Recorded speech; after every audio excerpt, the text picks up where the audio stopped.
उमैर नियाज़ी साहब, वाज़े तौर पर अभी तक तो हमें जो अपोजिशन है उसकी पोजीशन मालूम है, लेकिन नंबर गेम के हवाले से आपको कोई खदशात हैं? कुछ हो जाएगा? देखिए, नंबर गेम के लिए ही तो 9 फरवरी का इलेक्शन, 8 फरवरी का इलेक्शन 9 तारीख को एक डिफरेंट रिजल्ट में बदला गया, और आज तक रिज़र्व सीट क्यों डिनाई की जा रही हैं? इसी स्पेसिफिक नंबर गेम को पर्सपेक्टिव में रखते हुए। और आज भी जो कोशिशें हो रही हैं, जो कमी बेशी है, उसको पूरा करने के लिए कल हमारे एक एमएनए की फैमिली को इस तरह से उठाया गया, और अब वो एमएनए हमारे राब्ते में नहीं है, और इसी तरह और लोग हैं, उनको किया जा रहा है प्रेशराइज के वोट करें। नंबर तो इनके पास है नहीं, एक लेजिटिमेसी है नहीं, और बात कर रहे हैं कॉन्स्टिट्यूशनल अमेंडमेंट करने की, और वो भी एक ऐसी अमेंडमेंट करने की कि जिसका डायरेक्ट नेक्सेस है हमारी जुडिशरी की इंडिपेंडेंस के साथ, और उस तरह से शायद ट्रीट करने की कोशिश की जा रही है कि शायद कोई जुडिशरी एक झैली इदारा है।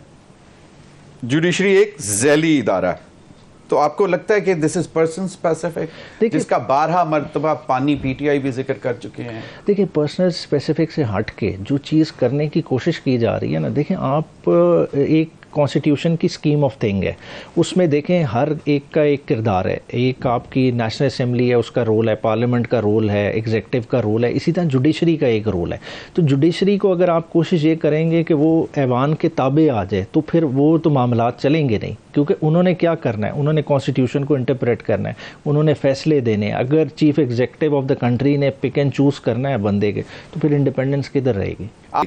उमैर नियाज़ी साहब, वाज़े तौर पर मौलाना फजलुर रहमान साहब ने बता दिया है कि किसी तो वो तो 2/3 मेजॉरिटी तो फिर नहीं होती ना, या अभी भी आपको डाउट है कि हो जाएगी? देखिए, मैं डोर को क्लोज नहीं करूंगा। उनकी फ्लोर ऑफ द हाउस की तकरीर की एक अहमियत है, सिग्निफिकेंस है। मतलब उन्होंने एक चैप्टर को तो मुकम्मल रद्द कर दिया, जो एज वाले आप एंगल की बात कर रहे हैं। सही है, ठीक बाकी उन्होंने जो फीलर फेंके हैं, मेरे ख्याल से बैक डोर पे कुछ ना कुछ इन चीज़ों पे डिस्कस हो रहा होगा। जिस तरह उन्होंने वाज़े तौर पे पैनल की एक बात की कि क्यों भाई मेरिट बेस क्यों नहीं होना चाहिए, तो मतलब ये उस तरफ इंडिया है कि तो आप इन तो लाइंस पे आ जाएं। सीनियर मोस्ट जो भी जज होंगे वो ऑटोमेटिकली चीफ जस्टिस वो तो आर्टिकल 175A का मैंडेट है। तो उन्होंने अब कहा है कि जी पैनल आना चाहिए, उसमें से जिस तरह मतलब आर्मी चीफ की तैनाती होती है, तो मौलाना फजलुर रहमान साहब इस हक में हैं कि पैनल आए और उसके बाद पिक एंड चूज हो। मगर वही मैं कह रहा हूँ कि फिर ये उस चीज़ से कॉन्फ्लिक्ट करेगा जो हमारा डीपली इंट्रेंच प्रिंसिपल है कि इंडिपेंडेंस ऑफ जुडिशरी का, ठीक है? तो उसको आप किस तरह से इंश्योर करेंगे अगर आप इस तरह से पिक एंड चूज करें?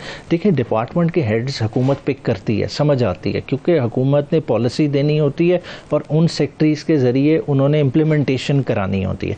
या अगर चीफ ऑफ आर्मी स्टाफ की अपॉइंटमेंट करनी है, तो जाहिर बात है हुकूमत ने डायरेक्शन देनी है, वॉर डिक्लेयर करेगी तो गवर्नमेंट कैबिनेट डिसाइड करेगी ना, तो वो समझ आता है। मगर जुडिशरी और गवर्नमेंट का कोई नेक्सेस नहीं बनता। वो ओवरऑल एक स्कीम ऑफ थिंग में एक इंडिपेंडेंट बॉडी है जिसने हर तरह के डिस्प्यूट रिजॉल्व करने हैं। कल को यही पानी का डिस्प्यूट बनता है सूबे और मरकज़ के दरमियान, तो किसने रिजॉल्व करना है? आपकी आला अदलिया नहीं करना है ना। तो इसलिए इसको उसकी इंडिपेंडेंस रहनी चाहिए। आप इस तरह की छेड़छाड़ करेंगे, नंबर जिस तरह से भी अचीव कर लें, मैं उसमें नहीं जाता। मगर मुझे ये बताएं, हुकूमत के अंदर से मुतज़ाद स्टेटमेंट्स क्यों आ रही हैं कि आईनी तरमीम आ रही है, आईनी तरमीम नहीं आ रही? मतलब आज़म नज़ीर तारड़ साहब जो लॉ मिनिस्टर हैं वो नफ़ी में सारे हिला रहे हैं, और गैर रस्मी गुफ्तगू में ख्वाजा आसिफ साहब कहते हैं नंबर पूरे कल कौमी असम्बली में आईनी तरमीम आ रही है। क्योंकि ये इस वजह से है कि ये हाउस के इंडिजिनस आवाज़ नहीं है। अगर हाउस के अंदर से ये आवाज़ उठती ना कि ये तरामीम वक्त की ज़रूरत है, डिस्पेंसेशन ऑफ जस्टिस को बेहतर बनाना है, हमें अपने कॉन्स्टिट्यूशन में अमेंडमेंट की ज़रूरत है, ये इम्पोर्टेड आ रही हैं। जिस तरह बजट इम्पोर्टेड आया था ना, ये भी बाहर से कहीं से आ रही हैं, जिस वजह से क्या हो रहा है कि मुस्लिम लीग नून ने अभी तक अपने एलाइज को भी नहीं कंसल्ट किया। एलाइज भी ऑन बोर्ड नहीं है। वो पहले क्या कर रहे हैं कि किसी तरह से फ्रेम ऑफ थिंग में पहले नंबर पूरा कर लें। फील लेना, सो ये स्टेटमेंट्स इस किस्म की आना कि फील ले रहे हैं कि फील क्या हो सकती है, what could be the reaction from the various political parties? उनके हेड्स को शायद कंसल्ट किया, और हेड्स को कंसल्ट किया, उनसे फील ली हो। मगर आप मतलब अभी शाह साहब बैठे हैं, मतलब इनके पीपल्स पार्टी वाले किसी एमएनए से पूछ लें कि कोई किस तरह की स्कीम पर डिस्कशन हुई, किसी से कोई डिस्कशन नहीं हुई। ये क्लोज डोर ही चल रहा है।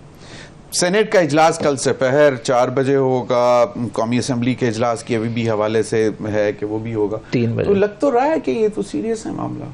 देखिए तो ले आए, सैटरडे को नॉर्मली मतलब Working नहीं ठीक है, होती अगर एक generally, हाँ टाइम जी। लिमिट हो, टाइम बार्ड एक टाइम हो कि जी जिस तरह बजट पास करवाना है तो हाँ फिर वो जी। स्ट्रेंथ एक स्ट्रेच में इजलास होता रहता है। बिल्कुल। तो दिस इज एक्स्ट्राऑर्डिनरी बिल्कुल डेफिनेट है, मगर और साथ ही साथ आप ये देखें ना, आप उस क्रॉस रोड पे खड़े हैं कि जब आपका मिनी बजट भी ऑन कार्ड्स है कि आपके टारगेट 2 महीने के अचीव नहीं किए, IMF is on board now, ये नहीं, तो वो बड़ी है। अच्छी it's like in drum beat हो रहा है कि जी मतलब नहीं तो उसी IMF के साथ इन लाइन मामला- में और टैक्सेस आएंगे, टैक्सेस की डायरेक्शन रिवाइज होएगी, तो वो क्योंकि- मिनी बजट पे चलें, उस पर वेलकम बैक नाज़रीन। उमैर नियाज़ी साहब, अब जो सेनेट का जो कल का जो आया है उसमें वो 4 बजे होना है और कौमी असम्बली का आपने बताया 3 बजे इजलास है, और जो दोनों के वो जो आपके पास तो आ चुका हुआ है नेशनल असम्बली का ऑर्डर ऑफ द डे, जो सेनेट का ऑर्डर ऑफ द डे है उसमें भी आईनी तरामीम से मुतल्लिक कानून साजी के एजेंडे पर नहीं है, लेकिन कायदे ऐवान कल के वक्फे सवालात को मौखर करने की तहरीक ज़रूर पेश करेंगे। अभी this is very strange senate में कि वक्फे सवालात नहीं होगा क्योंकि स्पेशल डे पे हो रहा है, ये भी हो सकता, और तो जो दिलाओ नोटिस हैं वो तो आपको क्या लगता है कि आप जो एजेंडा आपके सामने है उसमें ऑर्डर ऑफ द डे में किसी किस्म की लेजिस्लेशन है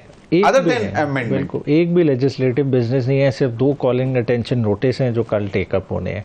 तो अब है प्रेजेंट तरीके से अगर सप्लीमेंट्री एजेंडा लाएं, मगर अभी तक ये लगता नहीं है, अभी तक लगता है हुकूमत की तैयारी उस तरह से मुकम्मल नहीं है। नहीं तो बड़े दिनों से ये मामला चल रहे हैं, जेर बहस हैं, और जिस तरह नासिर हुसैन शाह साहब ने भी कहा कि मुख्तलिफ मतलब मीडिया पे ये गुफ्तगू जारी है, और अगर हुकूमत ये मतलब स्ट्रेट वे कह दे कि भाई there is whatsoever not even a single consideration of bringing in constitution amendment, तो फिर ये बहस खत्म हो जाती है ना। लेकिन वहां से तो इस किस्म की कोई बात नहीं आती, कोई कहता आ रही है, कोई कहता हो रही है, कोई कहता नहीं हो रही है, तो order of the day suspend हो सकता है। देखिए सप्लीमेंट्री एजेंडा ला के ये इन्होंने तो सारी चीज़ें बुलडोज करके की हैं। अभी तक जितनी लेजिस्लेशन पास हुई है नेशनल असेंबली में वो रूल्स को सस्पेंड करके हुए, तो वो तो रूल सस्पेंड करके नहीं, लेकिन वो फिर भी टेबल कर तो रहे थी ना। नहीं थी, यही तो इस तरह हो चुका हुआ है, ये पास में करते रहे, लेकिन वो उनकी हमायत कर रहे हैं। वैसे हाफिज अब्दुल्ला साहब ने मेरे प्रोग्राम में बोला था कि हम मतलब ये खुदकुश हमला होगा, हम अपने ऊपर करेंगे अगर हम किसी आईनी तरमीम को सपोर्ट करेंगे। बैरिस्टर अकील साहब कह रहे हैं कि आईनी तरमीम आ रही है कल, बैरिस्टर अकील साहब। चले वो आ रही होगी कि कह रहे हैं आ जाएगी, मगर ले होगी ना, रीडिंग होगी, आगे चलेगी, एक प्रोसेस है। सही। शाह साहब को एक चीज याद करें, शाह साहब डेरा इस्माइल खान एक सीट आपने जीती है, एक हमने जीती है, तो वो बराबर नाराज है। आपके फतीउल्लाह खान MNA है, आधी आधी नाराजगी। सही, बिल्कुल बिल्कुल। आप इसमें कुछ और ऐड करना चाहेंगे या मैं देखिए अच्छा, थोड़ा हम आईनी तरमीम में जो बात कर रहे हैं ना, हम सारे खाली जुडिशरी की हद तक बॉग डाउन हो गए हैं। अगर देखें मेरे ख्याल से गवर्नमेंट को कुछ और भी प्रेशर्स हैं। देखें अभी अगर ब्रॉडर पर्सपेक्टिव में देखें, इलेक्शन कमीशन भी के 2 मेंबर्स रिज़ाइन कर रहे हैं, 2 या 3 कर रहे हैं दिसंबर में।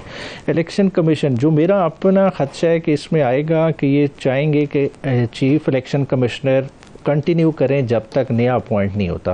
ये उन लाइंस पे भी सोच रहे होंगे। फर्दर मोर देखें SIFC आपने एक इदारा बनाया हुआ है, उसका अभी तक कोई रोल नहीं है कॉन्स्टिट्यूशन में, ये उसमें भी